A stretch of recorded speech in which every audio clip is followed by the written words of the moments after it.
Hello student, welcome to our new relativity channel. My name is Satish. मैं आप लोगों को यहाँ क्लास 9, 10, 11, 12 जिसको यहाँ बेसिक पढ़ना है सबके लिए क्लास है। और हम लोग इसका जो नाम है वही है बेसिक टू एडवांस। और ये हम लोग का 7वां वीडियो है और आप लोग को 6 वीडियो प्रोवाइड कर दिया गया है। अगर आप लोग नहीं देखें तो कृपया वो वीडियो देख करके ये वीडियो देखें। और ये सीरीज आप लोगों को सिर्फ केमिस्ट्री समझाने के लिए है। तो चलिए आज का लेक्चर हम लोग स्टार्ट करते हैं। और एक और बात बता दूं, इसको आप लोग नोट करते रहिएगा और इसको कहीं ना कहीं आप लोग रिवीजन करते रहिए। केमिस्ट्री के बेस को ये बताता है। और अभी देखिए इससे कंप्लीट कर दीजिए इस सीरीज को। उसके बाद से आप लोग अपने आप में देखिएगा कितना अंतर रहेगा। और मैं जो कह रहा हूँ याद करने के लिए ना, वो याद करते रहिए। वाकई में अगर देखिए ऑफलाइन होता तो आप लोगों को मैं मार मार के जैसे मैं पढ़ाता आप लोग को याद हो जाता। अब आप लोग ऑनलाइन पढ़ रहे हैं तो इसका मतलब ये मत सोचिए कि आप लोगों को मैं यहाँ से कुछ करने को, यहाँ से भी मैं आप लोगों को बहुत ज़्यादा दंडित कर दूंगा, ठीक ना। तो आप लोग इसको जो मैं वर्क दे रहा हूँ, होमवर्क देता हूँ, उसको आप लोग करके आइए, ठीक ना, नहीं तो बहुत बहुत मार पड़ेगी, ठीक ना। तो चलिए आज का लेक्चर हम लोग स्टार्ट करते हैं। तो हम लोग का जो अगला हेडिंग है वो है सजातीय श्रेणी, ठीक ना। अब देखिए हम लोग ना जैसे किसी तत्व का नाम रखना सीख रहे हैं हम लोग, इसी की वजह से ना हम लोग नाम रखना सीखेंगे। जैसे मैं बताया था ना, कार्बन परमाणु की संख्या meth eth prop but pent hex hept oct non dec, meth eth prop but pent hex hept oct non dec. तो यही याद करने के लिए मैं बोला था आप लोग को, आई होप याद हो गया होगा। तो मैं मान के चलता हूँ याद हो गया होगा। देखिए सजातीय श्रेणी क्या होता है, तो देखिए मैं लिख रहा हूँ वह श्रेणी जिसमें तत्वों को नहीं, जिसमें यौगिकों को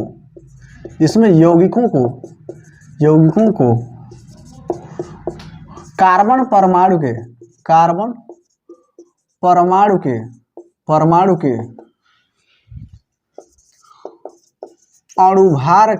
अणुभार के बढ़ते हुए क्रम में रखा जाता है। तो जिसमें क्या होता है, वह श्रेणी जिसमें यौगिकों को कार्बन परमाणुओं के बढ़ते हुए क्रम में रखा जाता है तथा दो क्रमागत यौगिकों के बीच CH2 का अंतर होता है। CH2 का अंतर होता है, अभी मैं सब बताऊंगा। CH2 का अंतर होता है, ठीक ना। तो देखिए वह श्रेणी जिसमें यौगिकों को, जिसमें ना क्या होगा, वह श्रेणी एक श्रेणी होती है जिसमें अगर जिसका कार्बन परमाणु जिसमें 1 है उसको सबसे पहले रखा जाएगा, और जिसका कार्बन परमाणु 2 है उसको उसके नीचे रखा जाएगा, जिसका 3 है उसको उसके नीचे, जिसका 4 है उसको उसके नीचे। मतलब ना बढ़ते हुए क्रम में रखा जाता है, उसको सजाया जाता है। तो उसे सजातीय श्रेणी कहते हैं हम लोग। किसी भी दो क्रमागत मतलब क्रम से, नहीं तो चौथा को लीजिए और 5वां को लीजिए, इन दोनों में अंतर देखें तो CH2 का होगा। और 6वें को ले रहे हैं तो 7वें को देखिए, तो 6वें और 7वें में CH2 का अंतर होगा। ये नहीं कि पहले को देखिए और सिर्फ 10वां को देखिए, तब अंतर गड़बड़ा जाएगा। क्रमागत का है, क्रम से, नहीं तो 5 को ले रहे हैं तो 6 को लीजिए, 6 को ले रहे हैं तो 7 को लीजिए, यही कहने का मतलब है, ठीक ना। तो देखिए यह 3 प्रकार का होता है, यह 3 प्रकार का होता है जिसमें से पहला है एल्केन श्रेणी।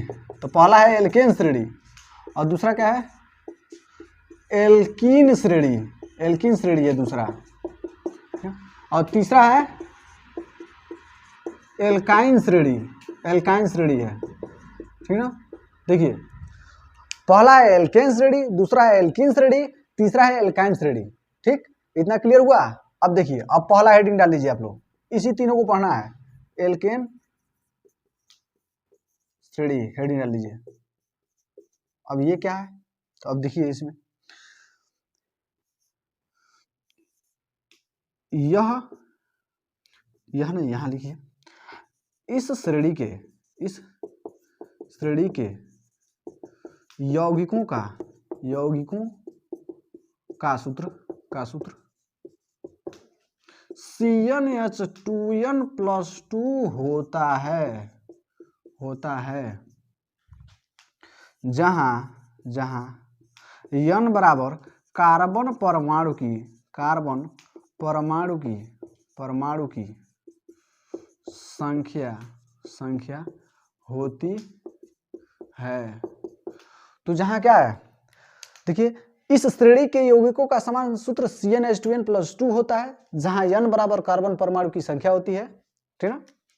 एल्केन श्रेणी कहलाता है, एल्केन श्रेणी कहलाता है, ठीक है। और यह संतृप्त यौगिक होते हैं, संतृप्त यौगिक होते हैं, ठीक है। तो इसको देखिए, संतृप्त यौगिक मतलब संतृप्त मतलब क्या होता है, कार्बन कार्बन परमाणुओं के बीच क्या सिर्फ एकल बंध, 2 गो या 3 गो हुआ कार्बन का, यहाँ पे भी कार्बन है तो यहाँ पे भी एक एक होना चाहिए, जितने भी कार्बन होंगे सबके बीच एक एक बंध होना चाहिए, 2 नहीं, 2 या 3 होगा तो वह संतृप्त हो जाएगा। संतृप्त उसे कहते हैं जिसमें कार्बन कार्बन परमाणु के बीच एकल बंध उपस्थित हो। तो देख लीजिए, इसमें से पहला एल्केन श्रेणी है, जो एल्केन श्रेणी है, इस श्रेणी के सभी यौगिकों का सामान्य सूत्र CnH2n+2 होता है, जहां n बराबर कार्बन परमाणु की संख्या होती है, और इस फार्मूले को जो फॉलो करता है उसे ही कहते हैं हम लोग एल्केन श्रेणी। और ये सभी संतृप्त यौगिक होते हैं। तो इतना आप लोगों को समझ में आया। तो आप लोग इसको देखिए, अभी सजातीय श्रेणी है, ये सजातीय श्रेणियों का प्रकार है, अभी दिखाऊंगा उसमें CH2 का अंतर होता है। तो इतने का स्क्रीनशॉट लीजिए, फिर आगे चलते हैं। तो देखिए, अभी हम लोगों ने एल्केन श्रेणी का फार्मूला क्या पढ़ा था, CnH2n+2, ठीक ना। जहां n बराबर क्या होता है, जहां n बराबर कार्बन परमाणु की संख्या होती है, ठीक ना। अब देखिए, अब यहां पे लिख लेता हूं कार्बन परमाणु की संख्या, यहां मैं लिख लिया कार्बन परमाणु की संख्या, यहां लिख रहा हूं यौगिक का अणु सूत्र, ठीक है।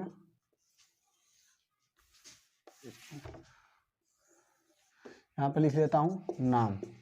अब लोग ऐसे तालिका बनाइए आप लोग, कार्बन परमाणु की संख्या, यौगिक का अणु सूत्र, और तीसरा क्या है, नाम। वैसे नाम क्या होगा, और मैं मान लेता हूँ यहाँ कार्बन परमाणु की संख्या 1 ले रहा हूँ। जब 1 लूंगा तो यहाँ पे रखा जाए तो C1H 2 गुणे n का मान रखिए, n 2 गुणे 1 + 2। अब क्या होगा, C1 लिखने का कोई जरूरत नहीं है, 2 करने 2 2 2 4 यानी CH4, ठीक है। और इसका नाम क्या होगा, जब कार्बन परमाणु 1 है, जब कार्बन परमाणु 1 होता है तो 1 को मेथ कहते हैं, 2 को meth eth, prop, but, pent, hex, hept, oct, 9, dec, यही होता है ना। तो आप देखिए, जब ए वो कार्बन परमाणु है तो उसे क्या कहते हैं, मेथ कहते हैं, ठीक है। तो इसे हम लोग क्या कहेंगे, यहाँ पे देखिए मेथ। और एक चीज मैं भूल गया हूं यहाँ पे बताना, सॉरी, उसको नोट करके पीछे पहले लिख लीजिएगा, नोट करके। जो ये एल्केन है ना, एल्केन, इसको हम लोग लिख सकते हैं एल्क प्लस एन। तो देखिए एन जोड़ना पड़ता है इसमें, तो ये क्या होता है, एल्केन होता है। तो यही फार्मूला है इसका। एल्क को क्या कहते हैं, ये यहाँ पे ना यही सब तत्व होंगे, यही सब, ये सब होंगे, इन्हीं को रखा जाएगा यहाँ पे, सब में एन जोड़ना पड़ेगा। तो क्या जाएगा, एल्क में जब एन जोड़े तो क्या जाएगा, एल्क प्लस एन बराबर हो जाएगा एल्केन। देखिए एल्क प्लस एन बराबर हो जाएगा एल्केन। तो यहाँ पे देखिए मेथ है ना, तो मेथ हो जाएगा, यहाँ पे मेथ रख देंगे, इन सभी को ना इसी के स्थान पर रखेंगे आवश्यकता के अनुसार। अब प्लस क्या है, प्लस एन है, तो क्या हो जाएगा, मेथेन हो जाएगा। तो देख लीजिए, इसका CH4 का मान क्या हो जाएगा, मेथेन हो जाएगा, जब कार्बन परमाणु की संख्या 1 होगी। अब यहीं पे अगर मैं 2 ले लूं तो यहाँ पे हो जाएगा, यहाँ पे देखिए जब 2 रखूंगा तो C2H 2 × 2 + 2। अब क्या C2 हो जाएगा, 2 दूनी 4 2 6 या 6 हो जाएगा। जब कार्बन परमाणु की संख्या 2 होगी तो उसे क्या कहते हैं, उसे कहते हैं एथ। तो यहाँ पे तो एथ रख दिए, प्लस है तो प्लस, एन जोड़ना है तो एन कर दीजिए, इसका मान क्या हो जाएगा, एथेन। इसी तरह 3 को ले लूं तो यहाँ पे जब 3 रखूंगा तो C3H 2 × 3 + 2 है तो +2। अब देखिए 3 है C3 है C3, और 3 दूनी 6 6 2 8 यानी H 8 हो जाएगा। अब देखिए 3 कार्बन परमाणु है तो उसको प्रोप कहते हैं। तो यहाँ पे रख दीजिए प्रोप, यहाँ पे रखिए प्रोप, बीच में प्लस है तो प्लस, एन है तो एन। अब जोड़ के क्या होगा, प्रोप प्लस एन बराबर क्या हो जाएगा, प्रोपेन। तो प्रोपेन का जो अणुसूत्र होगा वो C3H8 होगा। इसी तरह अगर 4 को लेंगे तो क्या होगा, यहाँ पे जब 4 रखेंगे तो C4H2 इंटू 4 प्लस 2 बराबर क्या हो जाएगा, देखिए C4 है तो C4 हो जाएगा, और 4 दूनी 8 2 10 H8 हो जाएगा। ठीक, इसका जब 4 होगा तो क्या है, उसे ब्यूट कहते हैं। तो यहाँ पे ब्यूट कीजिए, ब्यूट, यहाँ पे ब्यूट कीजिए, प्लस एन है तो प्लस एन। अब क्या हो जाएगा, ये ब्यूटेन हो जाएगा। तो ब्यूटेन हो गया। अब देखिए अब 5 लेंगे तो क्या होगा, तो यहाँ पर रखेंगे तो C5H2 इंटू 5 प्लस 2। अब क्या होगा, C5 5 दूनी 10 2 12 H12। तो ये क्या हो जाएगा, 5वां है तो क्या हो जाएगा, पेंट होगा। तो पेंट प्लस एन, इसका नाम क्या हो जाएगा, पेंटेन। समझ में आया। इसी तरह अगर 6 को लेंगे तो क्या होगा, C6 वहाँ रखिए, C6H2 इंटू 6 प्लस 2 कितना है, C6 6 दूनी 12 2 14 यानी H14। तो इसका नाम क्या हो जाएगा, इसको तो हम लोग कहते हैं हेक्स। तो हेक्स अब प्लस एन तो और क्या हो जाएगा, हेक्सेन। ठीक, और बाकी जो 4 हैं, जो 7वां है, 8वां है, 9वां है, 10वां है, इसको आप लोगों को होमवर्क दे रहा हूं और उसका नाम भी लिखना है आप लोगों को। और देखिए इसका 7वां 8वां 9वां 10वां ये 4 ठो आप लोगों को होमवर्क दिया हूं, तो इसको आप लोग घर से करके लाएंगे और आई होप ये आप सबको क्लियर हुआ होगा। और देखिए ये असंतृप्त यौगिक, देखिए संतृप्त यौगिक कैसे है, देखिए कैसे कार्बन कार्बन परमाणु के बीच एकल बंध होता है। देखिए कार्बन है ना, तो इसका संरचना सूत्र बनाया तो 4 गो इसका होता है, तो 4 गो एक हाइड्रोजन जोड़ दीजिए। देख लीजिए यहाँ तो अकेले है, तो इसका मतलब ये क्या है, एक यौगिक है, क्योंकि यहाँ के सगरे बांध भरे हुए हैं। देखिए C2 है ना, C2H6, तो कार्बन कार्बन 2 है, 6 गो हाइड्रोजन है ना, तो 3 गो इसके साथ जोड़ दीजिए, 3 गो इसके साथ जोड़ दीजिए। इसका 4 गो चाहिए ना, तो 1 2 3 इसका कंप्लीट है, हाइड्रोजन का 1 1 कंप्लीट है, इसका भी 1 1 कंप्लीट है, इसका भी 4 चाहिए तो 1 2 3 हो गया।